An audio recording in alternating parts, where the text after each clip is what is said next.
With the free Autoview Trade Manager Strategy, we have taken all the difficulty out of backtesting and even automating indicators for forward testing on TradingView.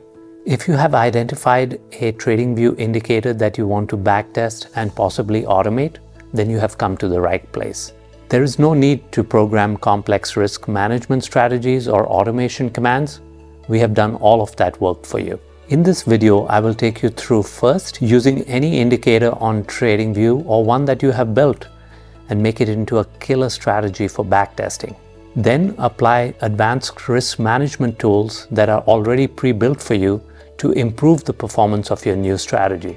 And finally, I will show you how to use Autoview to fully automate your strategy on your paper account. Sounds too good to be true? Let's jump in. In order to follow along with my demo, you will need a few things. First, you will need a TradingView premium account to get 20,000 candles of backtesting. You can get this for free for the first month using my referral link here, also shown below in the text. Secondly, you will need an Autoview account which is free for paper trading. You can use my referral link here, also linked below in the text. Finally, you will need an API subscription to your broker's paper trading account. This is free for some brokers like Oanda. I am going to be using TraderWeight, which charges $25 a month for API integration. Finally, before proceeding, please pause and read this disclaimer below.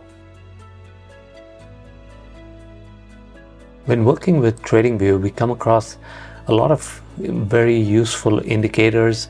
Also, some of you have developed your own indicators. One of my favorite indicators is this SSL hybrid. This indicators that I've added to this 15-minute S&P 500 chart is giving me decent signals. These short and long signals on this SSL is pretty good. So I want to automate this, and if I wanted to automate it, first I would want to backtest it to see how it would perform for the last 3 years, for instance. Now I do have a premium account with TradingView. It gives me 20,000 candles of backtesting, which takes a 15-minute chart. This is a 15-minute chart to about 3 years of backtesting. So let's start out by first setting this up with the Autoview Trade Manager, which will allow me to backtest it, and then I'll step it into how we are going to automate the trades through Autoview as well. Starting out with a blank chart, this is a 15-minute chart of the S&P 500 futures on a white background, which I like to use. I find it's easier on my eyes, but this will also work with a dark background if that's what you prefer. I'm going to first go into indicators and search for the Autoview Trade Manager. Now I have it added to my strategies, but the link to this one will be available for you to add directly from the links below this video. The first thing we do when we adding this strategy is that we get this risk disclosure agreement. Mouse over this, review the risk disclosure. This is the same risk disclosure for this video. And once you accept that, you can apply it and add it to your chart. Now you can see obviously at this point there are no trades in this strategy because we haven't added an indicator that we are going to use along with it as yet. So the indicators, like I was mentioning, you can select any indicator you like, or if there's one that you've developed. I'm going to use the SSL indicator. This is the SSL hybrid that I'm going to add to my chart. I'm going to use these signal arrows on this SSL hybrid to backtest it using the Autoview Trade Manager. What I'm going to do first is come into this Autoview Trade Manager and give you guys a quick overview. Under Inputs, there is instructions on how to use the Autoview Trade Manager strategy. There are 3 simple steps to follow here. First step is to add these 2 lines of code to the indicator that you are planning to use with the strategy. So let's go ahead and copy those 2 lines, and then we will add them to the indicator. To make it easier for us to find the exact calculations in the indicator that we are looking to send to the strategy, let's take a look at the settings for the indicator. In the style, we can see that the indicator values that we are probably interested in is this exit arrows. These exit arrows will give us the signal values that we are looking to automate against in this particular indicator. So let's go ahead and open up the source code for this by clicking on the parentheses. And we want to create a working copy as the first thing that we do here. So I'm going to click on create working copy, and I'm going to save this. But before I save it, I want to name it, and I want to name it my SSL hybrid, and click save. Now that I've created a copy of this, I can now go down. I'm going to just, for convenience, expand this code editing window. I'm going to scroll it down to the bottom. I'm going to look for how the exit arrows are actually being plotted. So you see here it says plot arrow, and the name is exit arrows. So it is basing this on this variable CODIFF. So as soon as I click on it, it shows me where this is being calculated. First, since I've copied the code from my strategy, from the Autoview Trade Manager Strategy, let me place that down here. So I click paste. We obviously need to remove any leading spaces here and get rid of that. Now let's examine these two lines of code. One is setting a value to this variable signal, and we need to determine what the long condition is going to be for that signal and set it to a value of 1. Then we need to determine what the short condition will be, set it to a value of -1, and everything else is set to 0.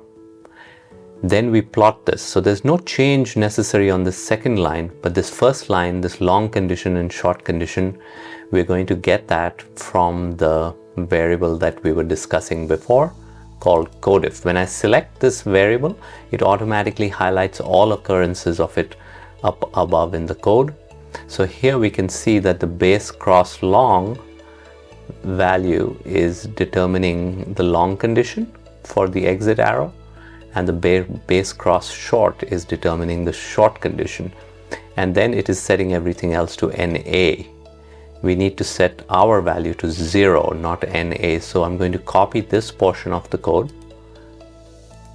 and bring it down here where I created this long condition and short condition. These are just placeholders, these two long condition and short condition values, and I'm going to replace them with what I copied from that CODIF variable calculation. As soon as I paste that, we have an extra colon here which I'm going to remove, and that should be it. So now we have, when this base cross long is true, the variable is set to 1. When the base cross short is true, then it is set to -1. Everything else is set to a 0. Then we have this signal connector value that is now being added to the display, which I will show you how to bring that into the Autoview Trade Manager next. So let's go ahead, and before we save this, I like to come up here and change the name of the study as well. This is a version 4 study of PineScript. So the current version is version 5, but you can leave this as version 4 for now. So I'm going to change this also to my SSL hybrid, because we changed the name up here to my SSL hybrid. We want to change it down here to my SSL hybrid as well. That should be it. We should be able to save this and get going. So as soon as I save that, then I click add to chart. And so remember to save before and then add to chart.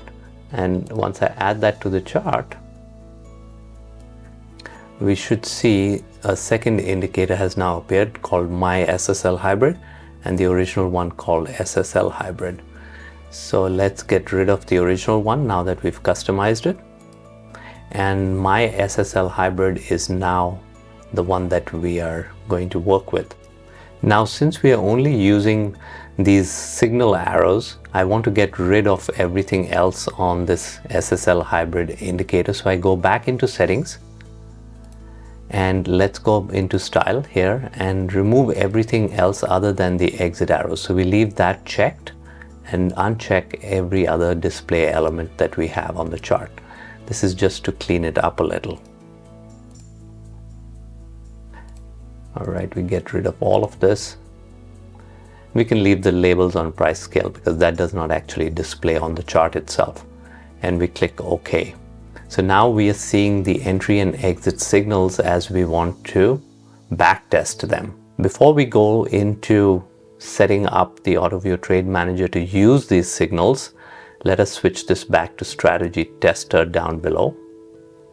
And let us now go into the Autoview Trade Manager and go into Inputs. And notice now that we've finished this first step. We've made that customization to the code. Now what the next step we have to do is select the signal connector as the entry source below. So we select the signal connector down here, and immediately we should see our trades now appearing on the chart. So let's go ahead and examine these trades first on the chart. There are quite a few things being displayed here, and we will look at an individual trade here to see how it is being displayed. So this signal here is issuing a long entry on the next candle. These little target icons are preset targets that we have set in the strategy. And so there are two preset targets, and this is the final dynamic target that is moving along with the price action on the chart. This purple line on the bottom is our stop, kind of a trailing stop, which is where we do risk management. And the stop will always get closer to the price action. It will never go in the opposite direction. Whereas the target will adjust, because if the market is moving in our favor, we do want the target to move higher and higher, but we don't want the stop to increase our risk at any stage in the trade. The main benefit of backtesting is to determine exactly what settings for the indicator that we are using work best for the instrument and the time frame that we are planning to trade. So in this case, we are testing the SSL hybrid on the S&P 500 futures on the 15-minute time frame. We are also trading this on the regular trading hours. So let us determine exactly what settings for the SSL hybrid work best on this instrument and time frame. Before I open up the settings, I like to click on the object tree here on the right hand side to give me a little room to place the settings of the SSL hybrid. So I drag this over to the right hand side so I can look at the settings while also looking at the performance of the strategy, which includes the net profit, the number of trades, and the max drawdown. So in this case, we are using these exit arrows. So I'm going to change the settings for that exit length to determine what works best from a performance standpoint. I start out by increasing this value, and notice that the net profit has gone up and the max drawdown has also gone down. So that's a better performance. I continue to change these parameters until I get a better and better performance. So now I'm seeing a net profit of 51 and a max drawdown of only 35. So I continue to increase this value until I get a performance that I'm satisfied with. Now I'm seeing a net profit of 104,000 and a max drawdown of only 34,000, which seems pretty good to me. I could try different values here, but for this demo purpose, I'm going to stop here and then move on now to the strategy optimization. If you like what you've seen so far, you're gonna love what comes next. The next process that we're gonna go through is to configure this strategy to improve performance.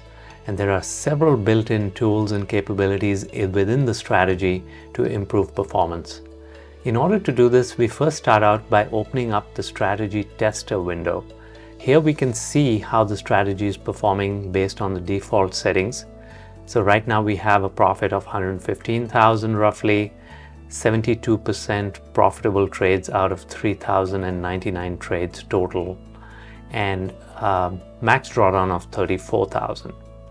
What I like to do is open up this window on the right hand side called the object tree data window, and this allows us to place the settings right here in this window while keeping an eye on the strategy performance over down here.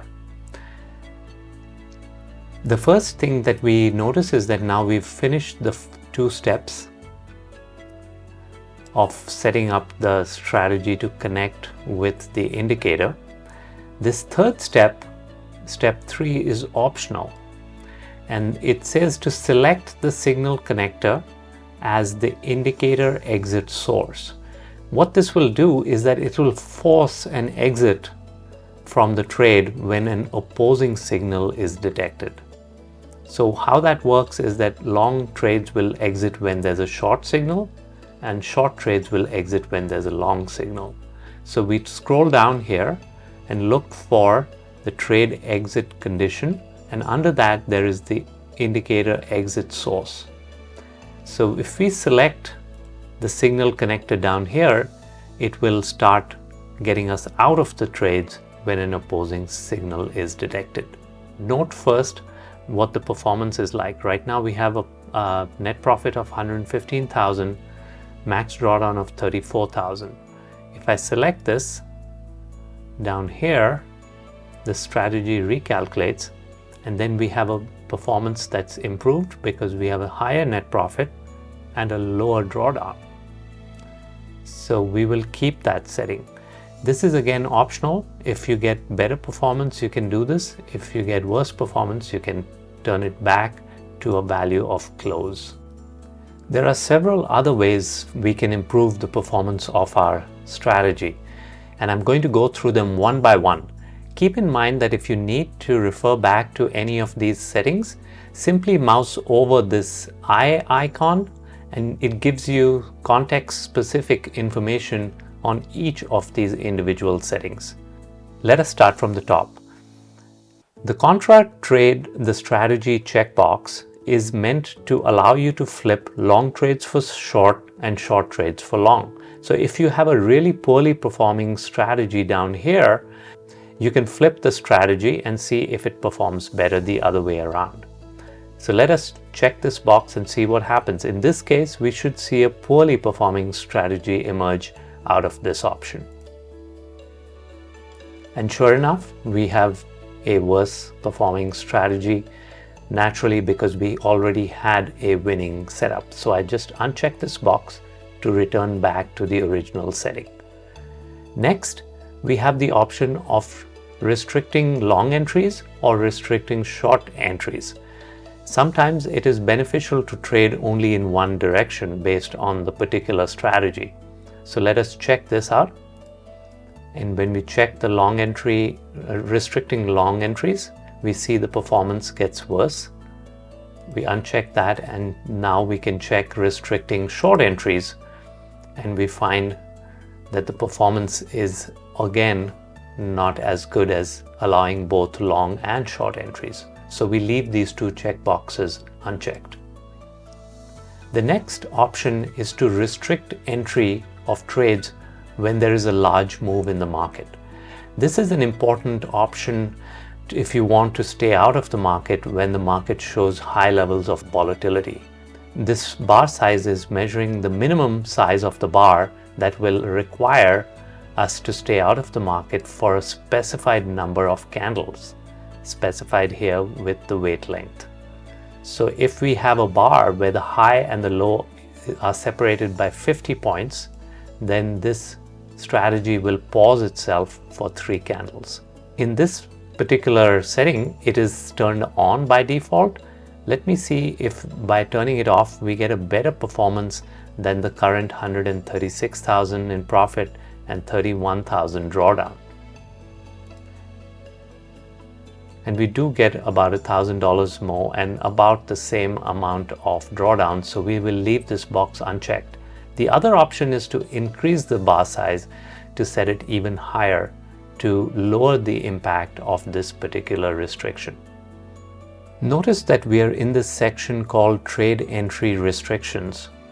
Every single restriction that we have here is optional. It is not required that these restrictions are used, but oftentimes by restricting trade entries, we can improve the overall performance of our strategy. So let's move on to the restrict entry based on market volume. Here we're using a volume oscillator with these particular settings to allow us to restrict entry when the volume in the market doesn't meet a certain level. This is extremely helpful because low volume moves are oftentimes not valid moves in the first place. So what I like to do is set this minimum percentage value to about -20%. This allows for most trades to be entered except when the volume is extremely low. So with that amount checked, let's turn on this particular restriction. But before I do that, I'm going to look down here to see what the current performance is. It's 137,000 with a drawdown of 31,600. So when I turn this on, we can see now we have 147,000 of net profit, fewer trades, and around the same amount of drawdown. So you can adjust these numbers and see how you can improve the performance of your trade by changing the minimum value here and the fast volume oscillator length and the slow volume oscillator length. Again, if you need quick reference, mouse over this eye icon which explains what each of the settings is for. The next restriction has to do with topping and bottoming tails. These are tails like the one in this chart where you have a long bottoming tail or a long topping tail. These can allow us to restrict entries, and the size of these tails can also be specified.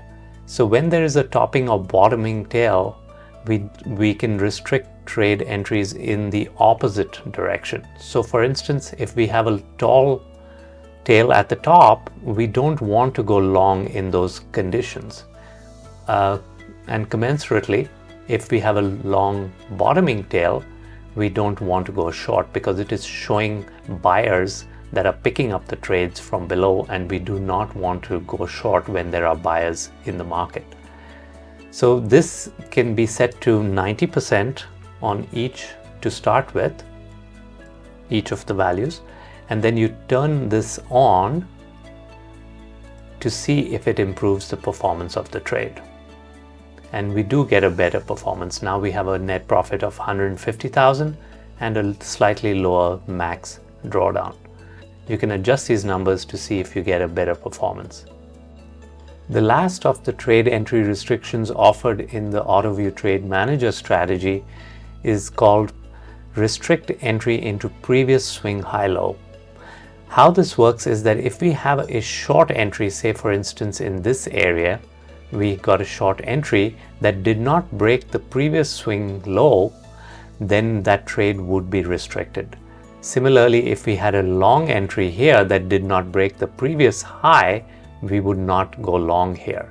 This is purely to prevent going into areas of resistance and support where previous support or previous resistance has been detected.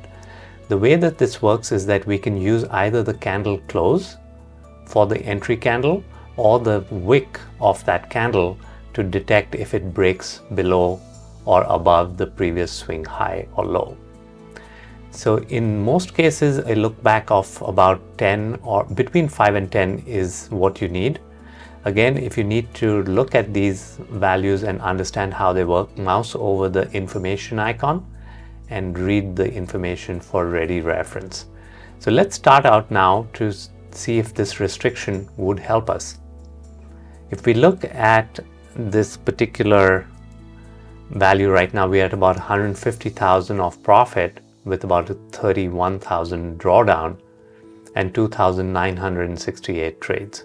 So let us select this restriction and see if we get a better performance. So immediately we see that we've greatly reduced the net profit and the drawdown. So what I would start doing here is to reduce the look back length. and see if we can get to a higher performance than what we had before. So we're getting slightly better there. Again, better. Now we got a slightly worse performance, but I continue to reduce the length of the look back. Now we're up to 132 and 29,000 and reduce it down to a minimum of 5, and we're still getting significantly lower net profit, but you can also see that the max drawdown has reduced. So in some cases you will get a better performance, in other cases you may not. In the cases where you do not want to use this particular trade entry restriction, you simply uncheck this box and you don't have to use it. Now moving on to the trade exit condition, like I mentioned before, this has been set to reverse us out of a trade when an opposing signal is detected. The other settings we have here are the trade period settings, which allow us to set the start and end dates of the backtesting. By default, these are set wide enough not to interfere with the range in which the bars are occurring. So we have the past going back to 2020 and the future going out to 2029. I also have these times set to the beginning of the market and the close of the market. Next is the daily trade entry schedule. Here we can select the starting and the ending time during the trading day. If you mouse over here, it explains in detail the fact that this time is based on the actual time of the market where the instrument trades. So for instance, if you're trading the S&P 500 futures, they trade in Central Standard Time, and therefore we must set these times on the Central Standard Time. So I have it set to 9 o'clock. The market actually opens at 8:30. So you can change this and see if you get better performance. So let's add another 15 minutes to the trading time frame and see if we get a better performance. We're starting out, remember, with 150,000 and 31,000. So if I change it to 8:45, I get significantly worse performance. So let's go in the opposite direction, go to 9:15. And we actually get a better performance of 152,000 and same drawdown. So I would continue going down in the other direction until I start seeing worse performance. So we're still seeing better performance at 164,000 and then 945. We're back down to 150,000. So I will leave this at 930 and then try and adjust the closing time for our trades. So let's adjust it to 1450. We get a significantly higher performance on this and a significantly reduced drawdown as well. So let's continue down that path.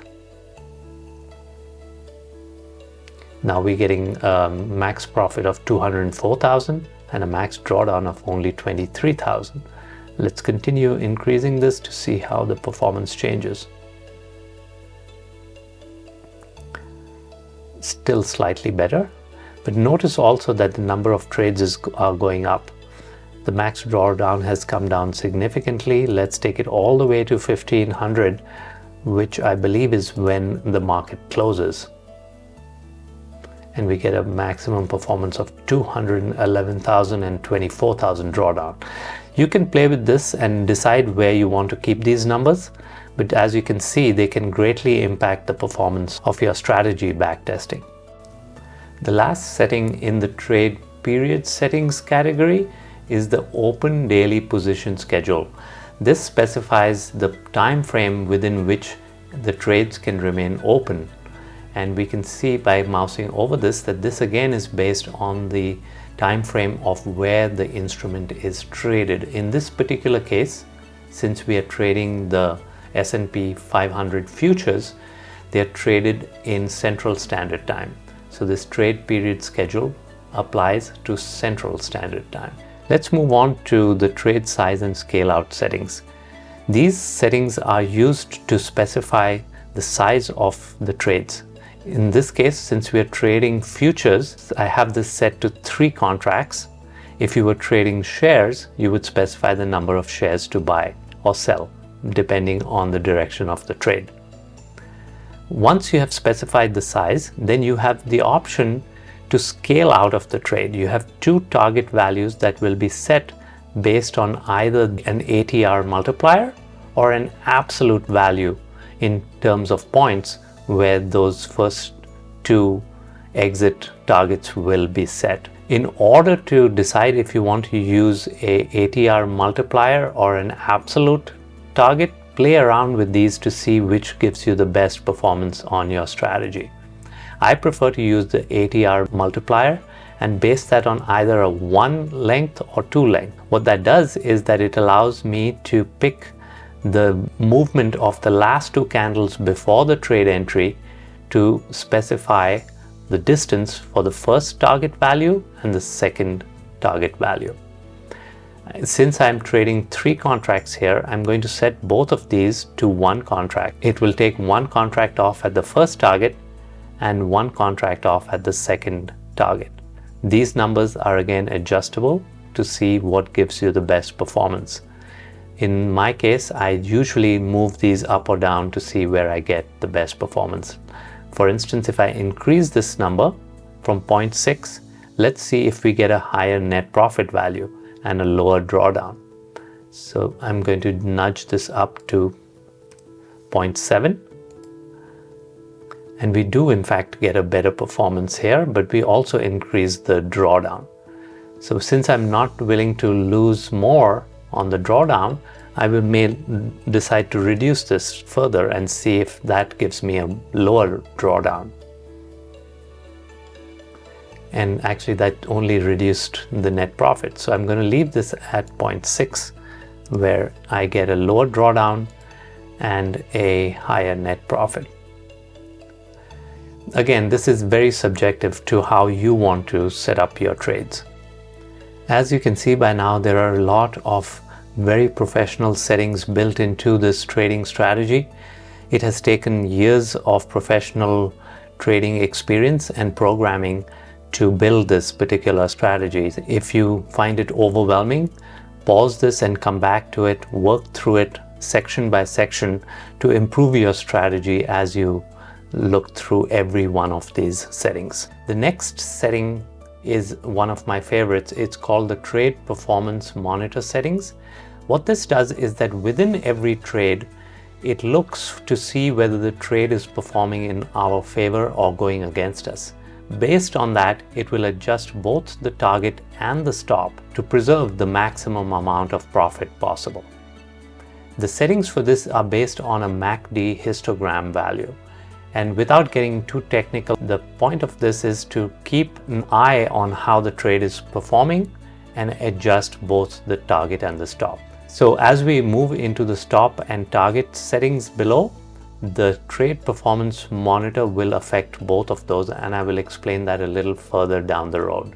For now, just remember that these settings can be used later on to affect your overall trade performance, and it's something that you should come back and revisit later. Let's move on to the stop settings. And here we have a whole bunch of different settings that can be used for setting the stop for your trade. The first is the initial look back. So the stop is generally set, like in this particular trade, you can see the stop is being set well below the entry point. And it's based on how far back should we look to set that stop. So because we have a setting of 4 candles, we are looking back 4 candles and setting the stop slightly below the 4 candles behind. The decay is a percentage by which we should converge upon that lowest value as we move forward. The first target is a point value that specifies how far in our favor the trade should move before the value of the look back should be cut by a specified amount. The second target explains an absolute value after which the look back should be cut by another specified value. The ATR length is the average true range that is deciding the distance between the original setting being specified by the look back and a buffer that is created between that and the actual stop value. The ATR multiplier affects how much that ATR value is to be used. So a lower setting here reduces the amount of buffer between the price and the actual stop value. And then we have a decay which reduces incrementally after every candle the amount of distance in the buffer. So this 0.25 value is reduced by 0.1 with every passing candle until it reaches a value of 0.1. This last value cannot be set to 0 because it will automatically close the trade, because there will be no buffer left between the bottom of the candle and the price action that is currently playing out. So this is a whole bunch of different settings that you can adjust to see what gives you the best performance on the stops.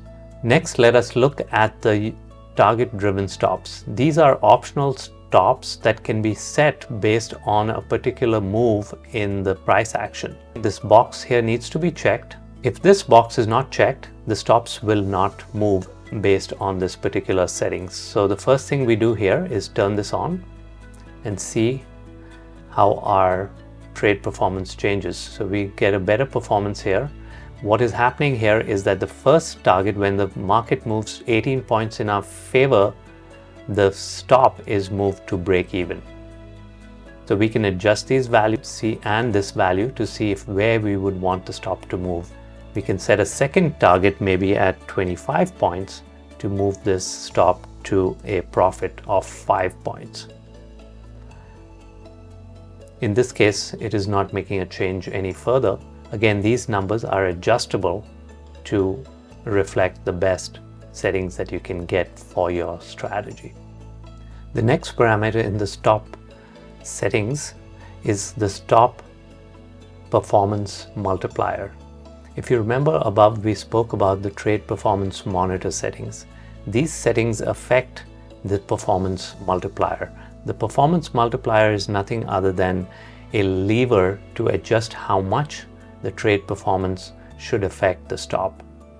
So let's turn this on. Before we do that, let's take a look at our net profit and our max drawdown to see how the strategy is currently performing. We have around 214,000 in net profit and a max drawdown of around 25,000. So we turn this on and we see the max drawdown has come down a little bit, the net profit has come down significantly. So let's increase the trade performance stop multiplier and see how these values change. I'm going to continue to increase this. We're seeing the max drawdown is going down, the net profit is rising back up to the original level before we set this particular parameter. We're going to continue to increase this to see where we land up. What I like about this is that we are reducing the max drawdown. So the overall risk in the trade has come down by about 5,000, though the net profit has also decreased. But I would rather leave it at this setting or even try a higher value to see how this performs as we adjust these values. Again, this is subjective based on your risk level tolerance as well as how you like your trade performance to look. I'm going to move on to the final parameter in the stop area, which is the maximum stop loss limit. Currently it is set to 30 points on the S&P 500 and I might feel that that's a high amount. So I can reduce that to see again if we can get a better net profit and max drawdown value here. So when I reduce that, let's see what happens. We get a bit higher net profit. So I'm going to continue to reduce it. We get a still higher net profit. The drawdown is remaining about the same. And now we start seeing a lower net profit.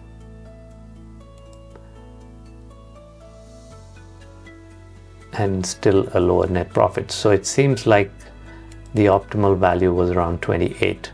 This wraps up the stop settings. As you are working through your trade performance and changing the settings, it's a good idea to save your settings from time to time. To do that, you need to click on OK and click on Save up here. Then you can go back into your settings, bring them over to the right hand side where you can look at your performance along with adjustments that you're making to the settings. Now we are moving on to the trade target settings. These are similar to the trade stop settings, though there's not as many parameters to look at here.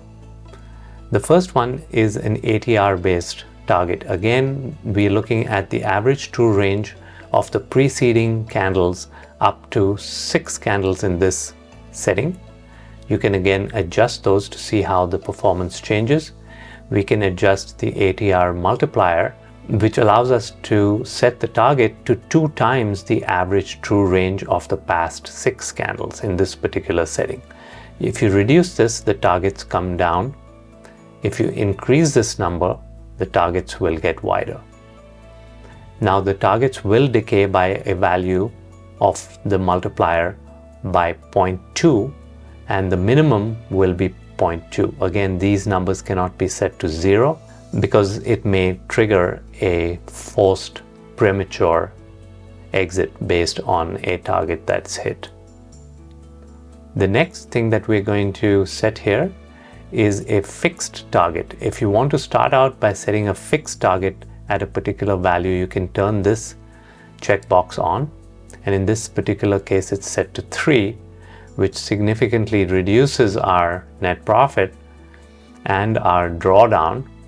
But if I increase this fixed target, we may get a better performance.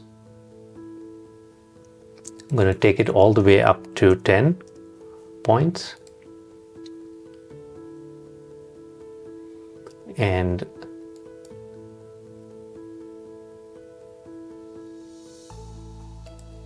increase it from there. Maybe go to around 16. We can see that we are getting a better performance at 16, so we can leave this set at 16. Again, it takes a little time to try out different permutations and combinations of settings to come up with the optimal value settings for all of this. The target performance multiplier is similar to the stop performance multiplier in that it is based on the trade performance monitor settings. This value, generally by increasing it or decreasing it, should also affect the overall performance of your strategy. In this case, we can reduce it to see what happens, and it seems like based on the current setting, the optimal setting is still at 10, so I will leave that there. That covers all of the different performance based settings in the strategy. Even though the process of optimizing the strategy seems to be tedious and takes a long time, it is well worth the effort. We started out with a profit of 115,000 roughly, 72% profitable trades out of 3,099 trades total, and max drawdown of 34,000. And now we are showing a net profit of 199,000, total trades of 3,294 trades, and a max drawdown of only 20,337.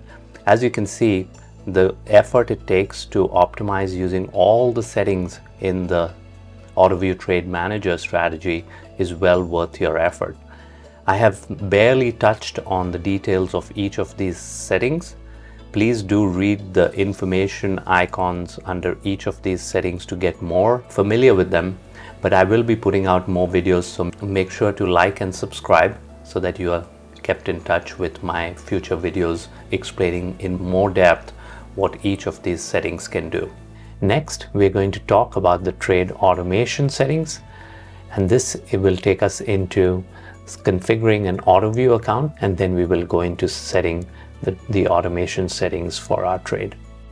The first step in setting up automation for my strategy, I need to get an API key from my broker.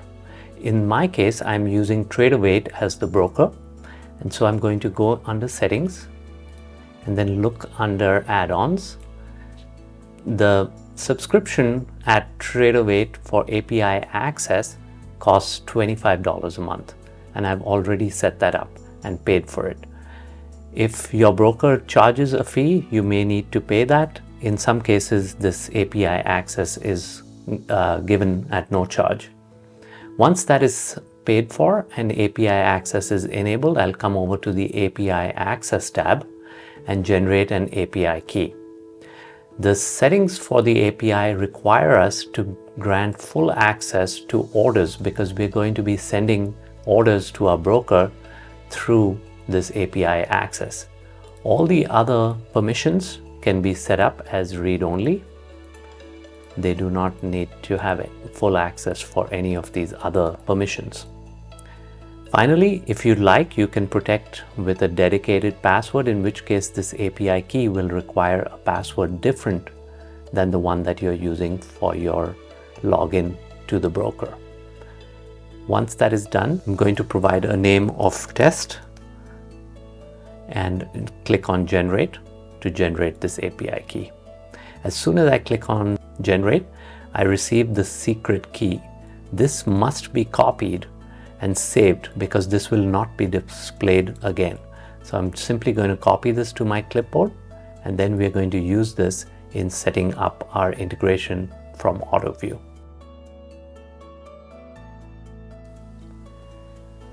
Using the free referral link below this video, come over to the autoview.com website to create your free account. Let's take a quick look at the pricing. Everything on Autoview is free until you actually start executing real trades. Since we are only going to be working with a paper trading accounts today, everything that you are going to set up on Autoview is entirely free. Going back to the home screen, you can see how the architecture of Autoview actually works. TradingView alerts are sent over via webhooks, which we are going to create here, and the broker is integrated using the APIs that we have created with the broker. This connection between the two is what triggers the trades from TradingView all the way through Autoview to your broker. In order to proceed, we do need to create a free account using my referral link below. So once you are on the website, go ahead and click on login and then click on sign up. Fill out your credentials here and then click on create account. Once you have created your free account, return back to the login screen and log in with your credentials. The setup of Autoview is displayed briefly here on the home screen, but we're going to step through the processes one by one. The first step is to create your API keys using this menu item on the left. To create a new API key, simply click on Add Keys, select your broker. Because we're going to be creating API keys using TradingView simulation, click on Add Keys here, and then I enter the API name.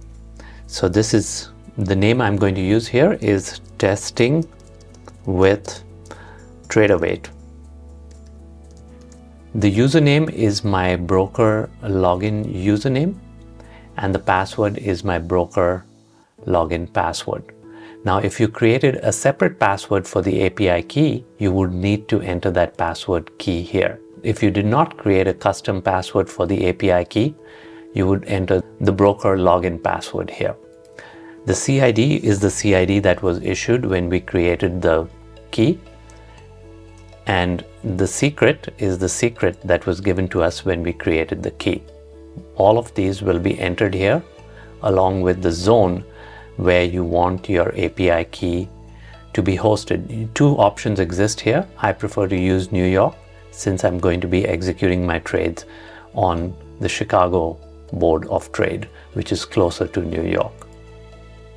After that is done, simply click on Add API Keys.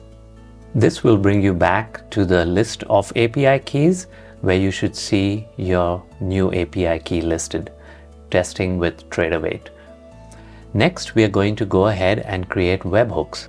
Webhooks will allow us to capture the alerts that are coming from TradingView. In order to create your first webhook, simply click on Create and then enter the webhook name. I'm going to enter TradingView Test Alert.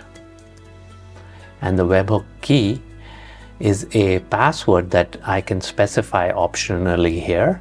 This is optional because any password that you create here will need to be included in the alert from TradingView. So we're simply going to use a password of testing123 and we can create the webhook now.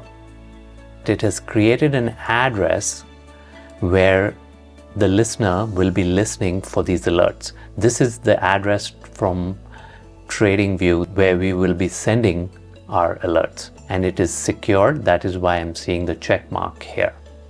The final step is to link the webhook to the API key. For that, we come over to the linkage menu item and create a new link.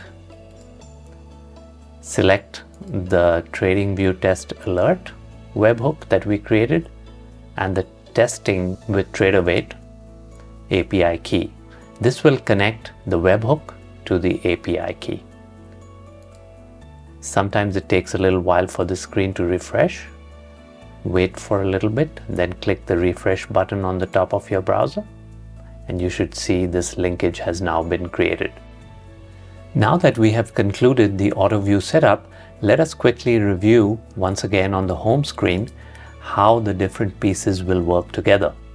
We have created the webhooks and we have created the broker APIs, and finally we created the connection between the two. We have already built this link to our broker through the API by using the broker's issued API keys. The next step is to connect the alerts from TradingView to the webhooks. So before we leave this website, we are going to go back to webhooks menu and copy this webhook key that is displayed. Simply click on this copy icon next to the webhook and it will be copied to your clipboard. Then go ahead and save this to a safe location because we are going to use it to set up the alerts on TradingView. Once we have finished the setup of Autoview, we come back to our Autoview Trade Manager Strategy here in TradingView. We already have a good backtest result for this strategy, and now it is time to set up the forward testing using Autoview to execute real paper trades on your broker account. Let's scroll down all the way under these settings to a section called the Trade Automation Settings. We must have this checkbox checked, otherwise these trade automation settings will not execute the alerts as needed in TradingView.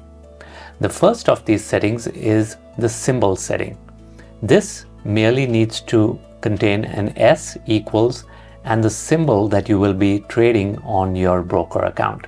In this case, since we are trading the S&P 500 futures, I have set this to the current expiration of the S&P 500 futures.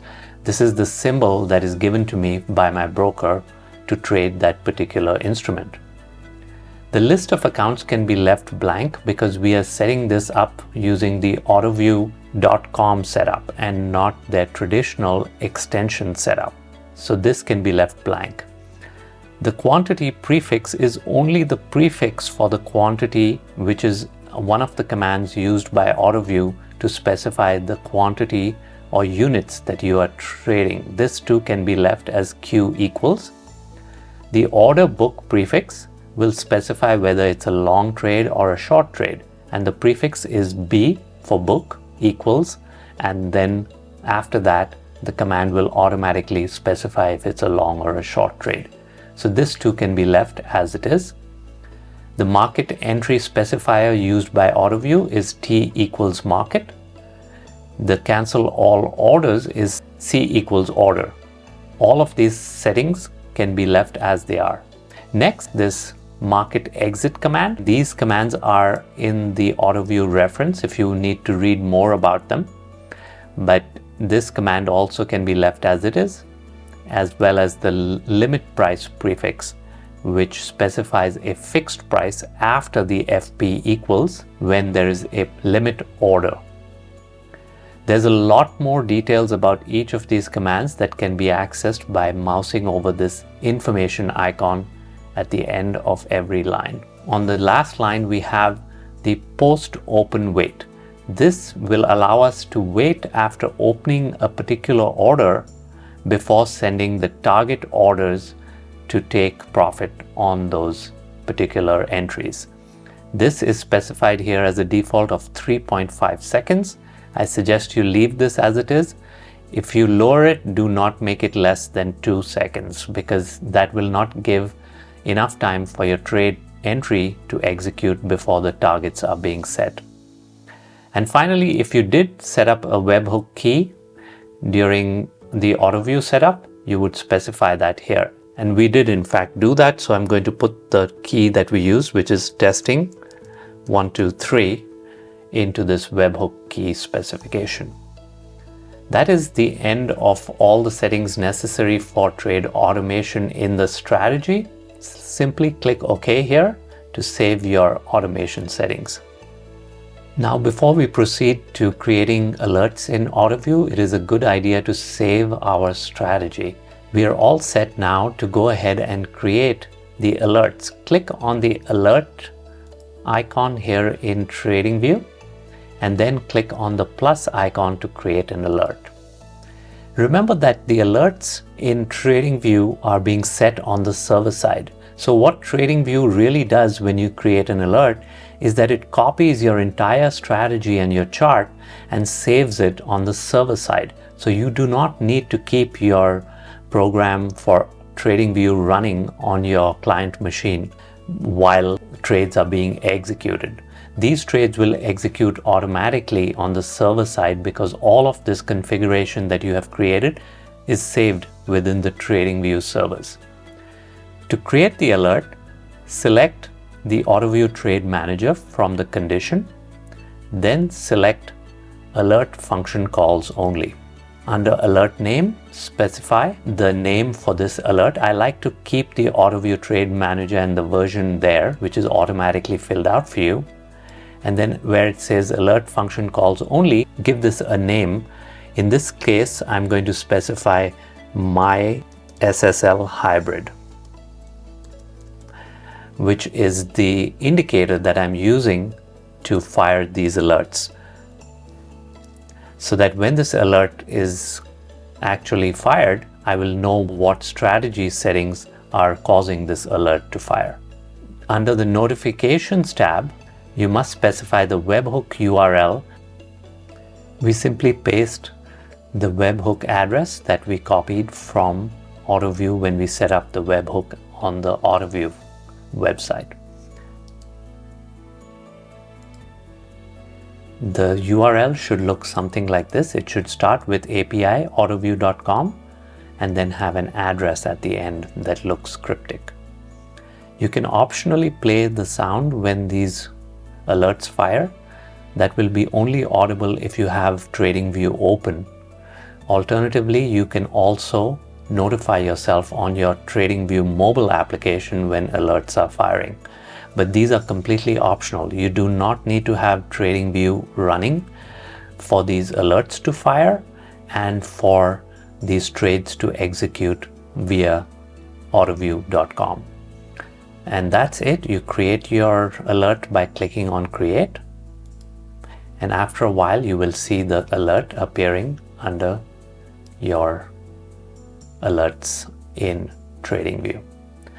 This concludes all the settings that you need to do to fully automate your trading strategy using Autoview Trade Manager. So long as you have set up everything that I showed you, your trades should execute successfully. Your exits should also work as expected. Please like and follow this video so that as I publish more examples of how to set up Autoview Trade Manager, you will be privy to all of that information.